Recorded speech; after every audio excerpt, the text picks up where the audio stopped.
of those words sticking themselves into sentences and making them into powerful statements is hopefully transformative. And like Prasanna said, these words are not for tinkering. This is for substantial transformation. So let me start. And this again is a collation of thoughts which has come up because of the movement which is happening, the Satyagraha, the movement and all of that has brought these 3-4 sentences together. A lot of people have contributed their thought, their experiences, their struggles into this, and which is why we can put it down in such clear terms. And we are today delegates of the people's one year today. And so I would request you all to ponder on these statements, and later on in the evening we can go to the deeper details of the statements and accept them and then spread the word about. The GST Council should make all handmade products zero tax. The central and all state governments in India should take measures to get a better price for the handmade. As 60% of India's population still depend for their livelihood on producing products with their own hands, a separate ministry should be set up for the handmade with budgetary allocations equivalent to that of the size of the population engaged with the handmade sector. The government and other concerned agencies should adopt the definition as given below of the handmade. That is, any product that uses not less than 2/3 of the hand process and not more than 1/3 of the machine process must be treated as handmade. So kindly ponder on these 4 statements and we'll revisit them towards the end of the day. We also have this stuck up on the walls, and in case we don't have them, we can circulate them later by email.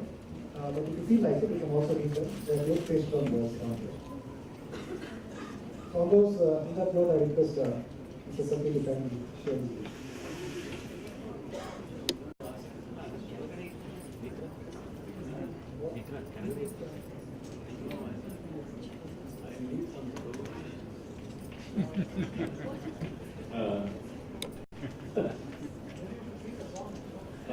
Yeah, she can sing very well.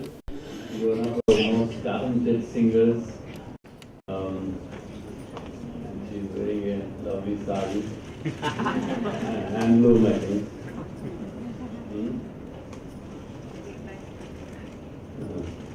And singing. Anyway, she's very difficult to catch. So, I don't know what I'm supposed to speak about, when I was thinking this morning, what is handmade got to do with performing arts? Now, I just give one little example. If you listen to Balchandar or Chiti Babu or somebody like that, of that era, when they played the veena, and today Sumati Indra plays the veena. Dorasama Iyengar play the veena.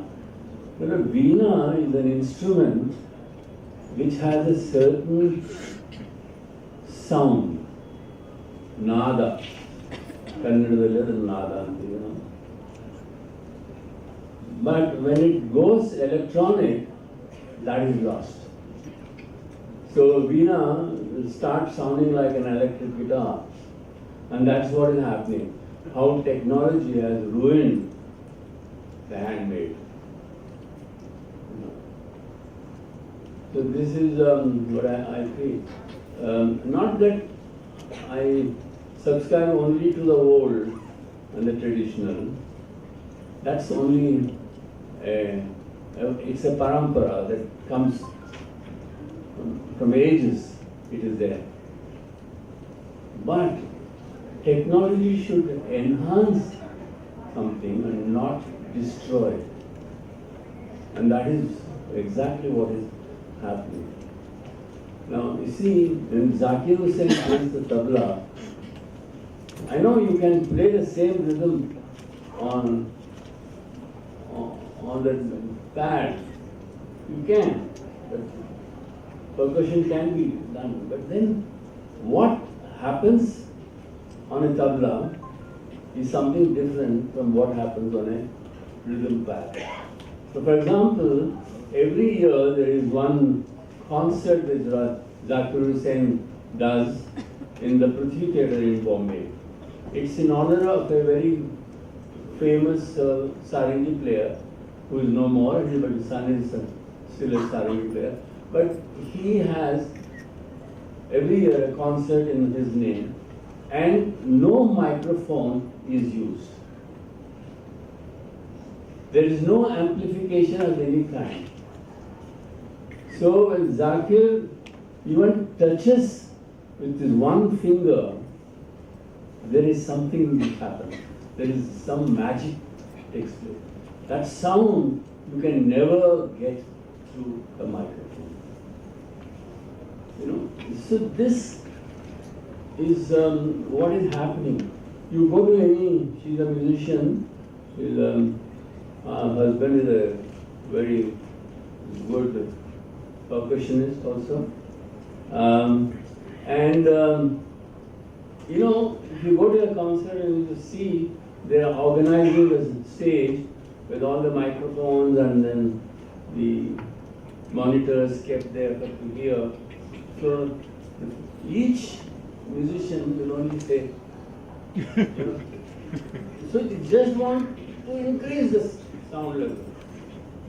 It's not, you see, an orchestra means it's a, it's there is a certain kind of music you have to achieve, and certain kind of music has to be achieved.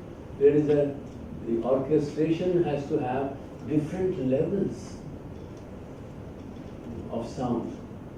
A violin cannot sound the same as a piano. A piano has a louder sound. A violin needn't have to, a sarangi needn't have to. See, this thing, somehow our musicians have lost it. They are very good in their playing, but they are only looking for level of sound. In the whole process, that beauty of that instrument, the sound of that instrument is destroyed. So that is what exactly is happening, and this is happening everywhere, and even in theatre it is happening. So that's why many times I feel, I've created a number of theatre spaces like the Rangashankara or the Seva Sadan or the Alliance Francaise, and everywhere where you can see a play without microphone. There is no need for amplification. So you can hear the human whisper, the voice. You can distinguish between one character and another character. So we have to create a more kind of intimate theatre spaces where we don't need amplification through a microphone. So this, I've got 7 theatres in Bangalore itself which I have designed. I've converted them into places where you don't need microphones. The one which I've just recently built is in Lucknow. Again, it has a 320 capacity, and every seat, we sit anywhere in the auditorium, you can hear the sound without any amplification. So this technology, it's a kind of technology. How you treat a theatre It's a technology. But technology doesn't superimpose on it. The original quality of the human voice, is there. Now I can remove this microphone and speak. I can speak. There is a lot of difference between I'm speaking like this and speaking with the microphone. This is artificial because we have people who are sitting. This may not be a properly treated place for acoustics, so I have to use a market. So technology should not overrule the original voice that a human being creates. So that is the essence of any theatre. And in theatre, the human voice is a very important factor. Now over to you.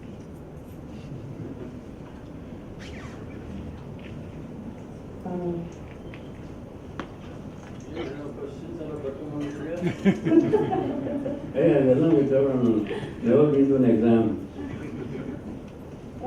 Satya he said, I need provocation to start speaking of that. Actually, what you have said has provoked me to say something. Yeah. Actually, what Satya was talking till now was about the science of acoustics, which is a part of a part of the performing aesthetic. I have many more questions about the use of technology or use of machine in performance, in art, in an artist's life and in our setup, which is that one is, when you say handmade, I'm a performer, I'm an artist, I sing, I act, I have everything to do with performance, and for me, everything that I do is almost handmade, and I use little of, I do use a lot of machine and technology, but most of it is done with my body, with my mind,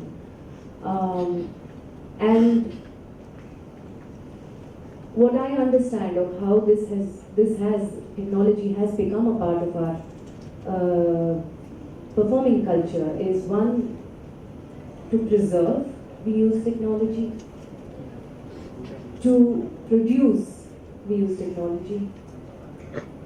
And to create, we use technology. Create and produce being two different things. Produce to replicate, I mean. And to preserve, technology has been extremely helpful. Otherwise, we wouldn't have access to many of the great artists who have been and are known. And to create also, it is technology has been extremely something that is something that also invokes something creative in an artist. So to work with technology is also to be working with one's own mind and hands, and to see how to use the technology to create something that I want to produce or I want to create.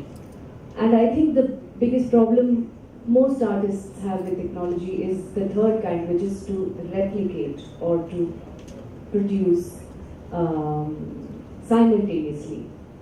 I think that is something that is that has been kind of a problem in terms of when I look at it. For example, I'll give you an example, which is in the music industry. Like, this was not even discussed or spoken about because there hasn't been that big a movement about this. When with something called a sampling technique, you can sample what you said, a veena, or you can sample a violin, the note of the violin, the tone of the violin, the texture, the tenor of the violin, and you can put it into a software, or you can put it into a use technology to then let go of the violin and then to produce music that some must be knowing. Hundreds and hundreds of violinists lost their jobs because music directors started using samples. Hundreds of rhythm players lost their jobs. I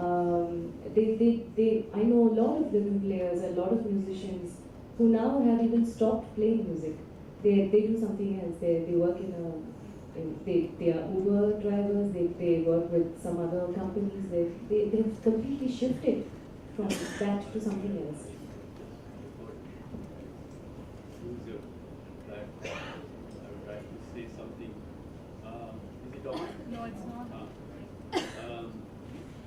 You see, Can we use the other one? huh? Mic is not. Exactly with you. It's very sexist.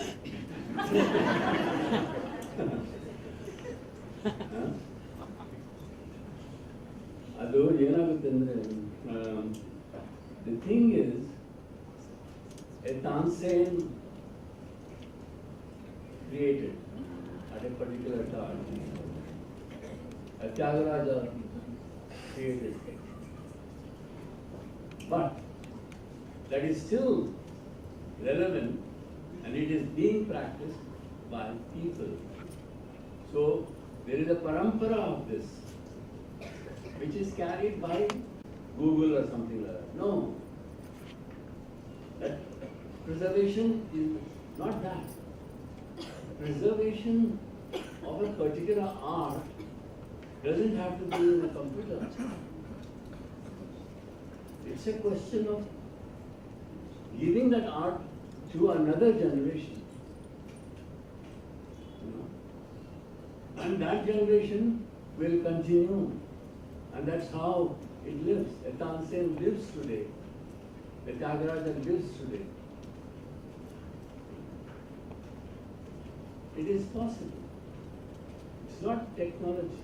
Technology, this, what she said is okay. It is misuse of technology. It's not using technology. You can, now for example, before the recordings came in, recordings in India, music recordings started when the All India Radio came in. And before that, there were a couple of companies in Calcutta which recorded music. Some great singers whose voices were first recorded is still there, no doubt. It's a gramophone record. It's a disc. It is a 78 RPM disc. It is there. It has been done. And there were two companies in India, both in Calcutta, and they used to do that. And Gaurjan, perhaps, was the one who recorded her voice for the first time in India. And then she was in Calcutta, she lived in Calcutta.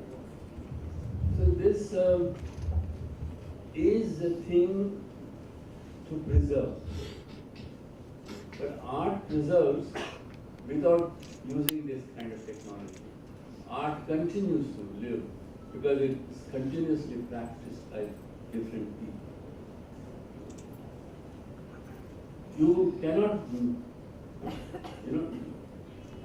a Picasso today cannot be just seen on a computer. Picasso has to be seen. Go to Madrid and see what Picasso did. There's a whole museum on Picasso. You see the original. Or if you go to a place like Madrid, if you see El Greco's painting, huge canvases, he uses black as the color. Huge canvases.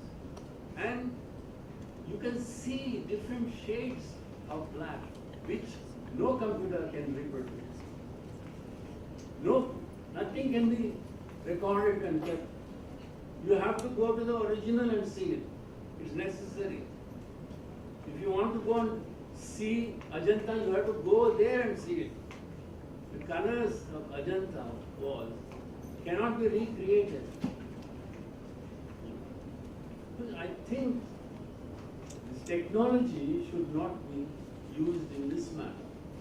The technology, as you say, the technology, like what is happening in handmade and the machine made, there are a lot of handmade people. I mean, those workers are losing their job. In the same way, the 50 violins used to be played in Naushad's, recording, and those people are not required anymore. You have a synthesizer which creates the same sound, but that synthesizer cannot create an actual violin. It is a synthetic violin. What a man plays on an actual violin, that mean which is there when he uses his finger over or the way the bow is used. You see, there is a forward movement and a backward movement. Why do you use for a particular swara a forward movement and why a backward movement? This nuance has to be understood, and that is the essence of performing art, the essence of music. Which I want to further ask you another question which I have, is that, like you said, the sample that is recorded cannot reproduce what the human being plays, but it is used to approximately sound like what a human being can play. And I guess over the years that will get finer and finer and finer, and finally one day the machine will be able to do exactly what the human being does. But also there is experience at the center of everything, and human being is the center of that experience. And when something is produced with the machine like this, with no human interference at all, I feel that the response or the experience is also machine-like. And for some reason, like you said, the mean of the violin, or the gamaka of the veena, or the nuance of a poem, or all these things which are human experiences, which thankfully for us, we have our oral traditions in India, which somehow we preserve all this. If that is not experienced live, then the experience that something that is reproduced and approximately reproduced. Also the listening becomes machine-like. It doesn't have the real experience. People who are listening, who are consuming this, also are deprived of actually the real experience of the artisanship. See, it's this machine.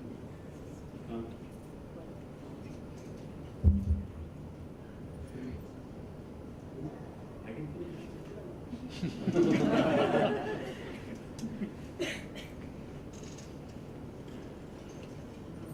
Yeah. I'll wind up whatever we have talked about. It's like putting a steel bridge, in the city of Bangalore, or erecting a huge banner to advertise some Soch or, Abharanam or something like that. Beautiful place, but it blocks the entire landscape. The cityscape is lost. You don't see whether a new building or an old building, the architecture of the new building or the old building, it destroys. And that is what advertising has done to every country and every city. So, when Corbusier designed Chandigarh, he made it a condition that there will not be any hoarding. And there is no hoarding even today in Chandigarh. He made it a condition. So, you don't block anything that he has designed. It's one of the most beautiful modern architectural city, in the world, and that has been preserved. And the municipalities of Chandigarh, whichever has come, whether it is a Haryana or a Punjab municipality, but they have preserved their city in the same way as Corbusier imagined, created, and established. So that is the essence.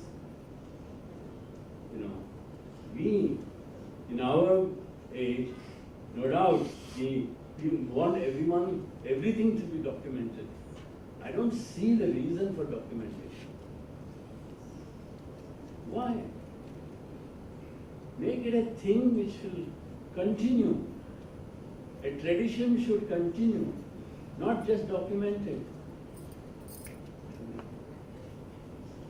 So, maybe people have different opinions about it. The IT industry has grown only for documentation. I don't think that's what their job is. IT industry's job is something beyond that, in taking knowledge further. So, music has to grow, theatre has to grow, and only by tradition it grows, by parampara it grows, and practicing and teaching what you know to the other is the most important. Don't hoard knowledge within yourself. If you are an expert in something, give that knowledge to another generation which will continue, and that's how it should be preserved. Thank you very much.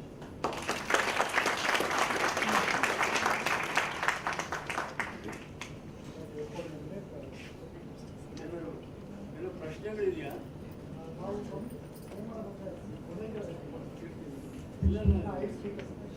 ಇಲ್ಲ ನಮ್ಮ ಮರ್ತೋಗ್ತೀವಿ.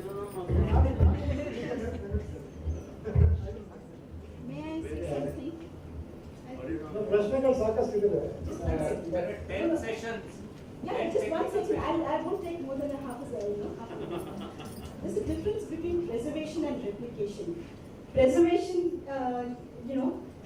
cannot be done through machine. Replication can be done by machine. So when we talk about the handmade, we cannot replicate the handmade. We can only preserve it. So I agree with Satya that to preserve it, you can only pass on the knowledge or experience.